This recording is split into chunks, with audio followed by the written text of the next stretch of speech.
It's a particular pleasure for me because this is actually a cantata with which I have a very long and dear relationship. It was one of the pieces which I started singing when I first started singing cantata. Now, it was probably much too difficult, but you know. A few years ago I was very lucky that I got the opportunity to sing the whole cantata in the church in Arnstadt where Bach worked with his own organ. And of course that was an absolute dream.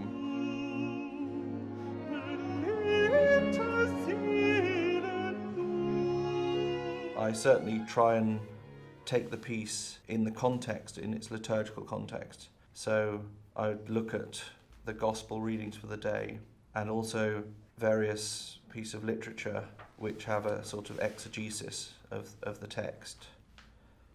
By gaining a kind of, I suppose, an intellectual understanding of the text, I then try and turn that into something which has an emotional meaning for me. And I think this emotional meaning is then how one can then put it across to an audience and hopefully move an audience as well. You do have this absolutely amazing and incredible opening movement, and it sort of works as a standalone. It's quite often included on sort of Bach's best aria CDs, and you know, if an alto does a CD of Bach arias, there'll probably be just this aria on it. Kijk, wat je nu hoort is steeds dit. Tja-da-di, pa-pa-pa-pa is een soort puist van 16e die er dan. En het is mooi als het met elkaar relatie heeft. Dus tja-da-di, dus dat 16e eigenlijk bijna altijd schaduw hebben. Dat we een beetje dat beeld houden. Dezelfde plek, 26, en...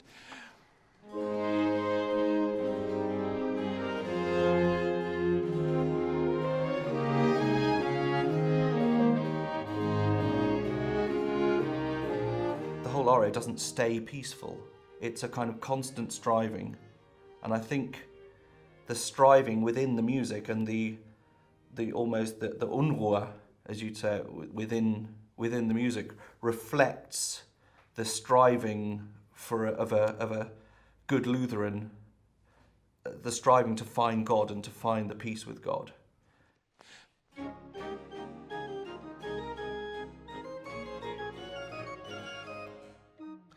The last aria is something which seems quite foreign to us because we live in a culture which celebrates life and the idea of live your life. And so I think the immediate superficial meaning of the text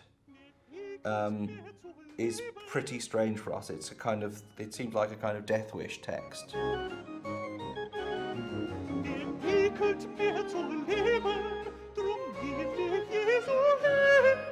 I think it's not necessarily just a literal dying.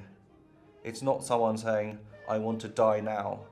But I think it's someone saying, I want to, in the sort of Lutheran theological sense, I want to die into Christ. He takes this bourrée, dum dum dum da da da da da and then the organ does this kind of incredibly quick sort of filigrane. And I think these are both Bach's expressions of a kind of a worldliness. So he takes a courtly dance and he takes this kind of rather empty virtuosity of the organ. I think it needs to have a certain courtly feel to it, which is expressing the sort of empty vanity of the world.